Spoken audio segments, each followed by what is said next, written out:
Hello everyone welcome to my cooking channel. चलो आज बनैबा एकदम माने मुहरे भी घुली जीव मुहरे दौ दौ से भाया ही आज अटार मु गुलाब जामुन बनैबी जोटा कि बहुत स्पंजी होता। जदि वीडियो देखिक तुमको भल लगे गाइस ताहले लाइक कमेंट शेयर और सब्सक्राइब करिवो। तो चलो एथरक फटाफट से बनई नवा। गोटे बाउल नहीं ता देहरे मु आधा कप जो रेगुलर जो अटा माने घरे यूज करू रुटी परोटा बनाया से अटा को ही नहीं आ जत्तिकी अटा नहीं सेतिकी ही एठी मु मिल्क पाउडर को नहीं जाऊँगी। देखिपार मुझे ही नहीं तो एक एथरक भल भाव एतिकी ही रेसीओ मन रख जी अटा नब से तेमें मिल्क पाउडर को नब। एठी मिल्क पाउडर नहीं सारे तो ये 1/4 टीस्पून मु खाइबा सोढ़ा को नहीं बेकिंग पाउडर दबनी बेकिंग सोढ़ा को दब देला जो सुखिला इंग्रेडिएंट सब अच्छी ताको मैंने घी पकईकि 2 चामच एठी मु घी को दे दउछि पकईकि भल भाव हाथ में एक मिसई नवा। याठू बेसी तेमे बिल्कुल भी सोढ़ा दबनी नहले जितेबाला माने छाणीबा ना गुलाब जामुन को सेतेबाला फाटिया को लगी जीव। तो 1/4 टीस्पून ही तेमे एठी यूज करिवो। आ जदि गोटे गोटे कप नौच तो 1 टीस्पून तेमे खाया सोढ़ा यूज करिवो। सॉरी 1/2 टीस्पून खाया सोढ़ा यूज करिवो। तो एठी देखंतु भल भाव मु मिसई सारी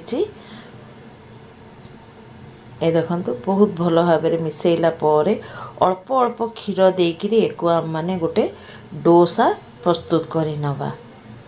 बेसी माने पानिया नुह कि बेसी हार्ड नुह से भाया ही डो को माने एठी प्रस्तुत करिया। एठी मु आधा कप देखंतु नहीं क्षीर नेला पर अल्प अल्प मु स्प्रिंकल करिकिरी एक मु चकटुची बहुत फटफट करी देई दबनी मु देखई देबी केते क्षीर हमर बंचिला लास्ट रे करिकिरी भल भाव हाथ में मैंने चकटी चकटिका गोटे डो फॉर्म को नहीं आसीबा।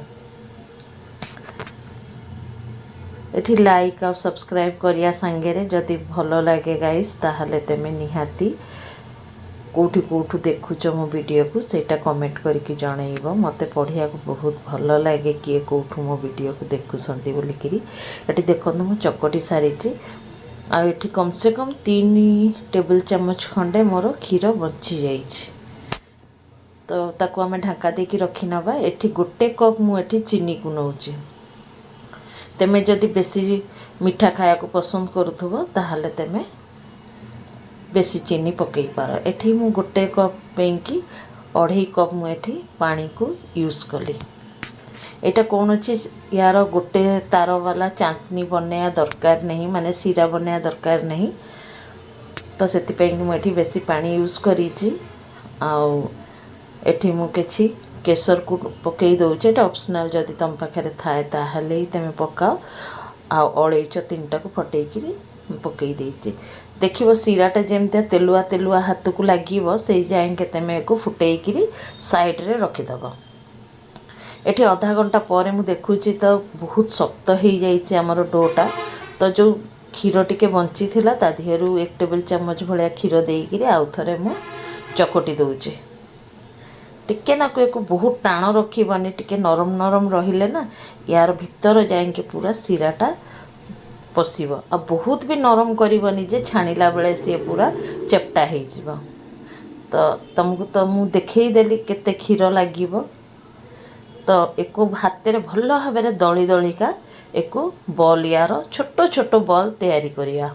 कारण ये फुलिकी बहुत बड़ बड़ हो जाए। तो छोट कले कौन हम ना सीराटा बहुत बढ़िया भाव भीतर जाएंगे पशिब।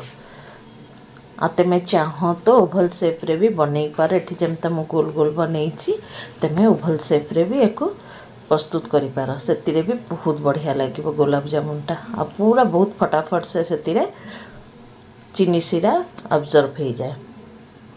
तो एठी देखंतु मु सब गुड़ाक गुड़ा कर सारी माने बॉल कर सारी मोर हाराहारी 17 ରୁ 18टा होईछि आधा कप अटारे। एठी मु तेल भी बसई देइछि। तमे देखि पारुथबो तेल एठी बिल्कुल भी बेसी गरम नहीं पूरा अल्प उषुम भलिया गरम अछि। तो सेमतिकारे ही तमे एको छाणीबो पूरा फटाफट गरम गरम तेल रे छाणीबनी ताहले कोन होबो ना ऊपरटा तो कलर आसी जीवो ଗୋଲାପ ଜାମୁନର କିନ୍ତୁ ଭିତରଟା ଭଲ ଭାବେ ସିଝି ନଥିବ। ତେଣୁକରି ଏକଦମ लो टू मीडियम तेल को रखिकी भल भाव क्रिस्पी करी छाणी नब।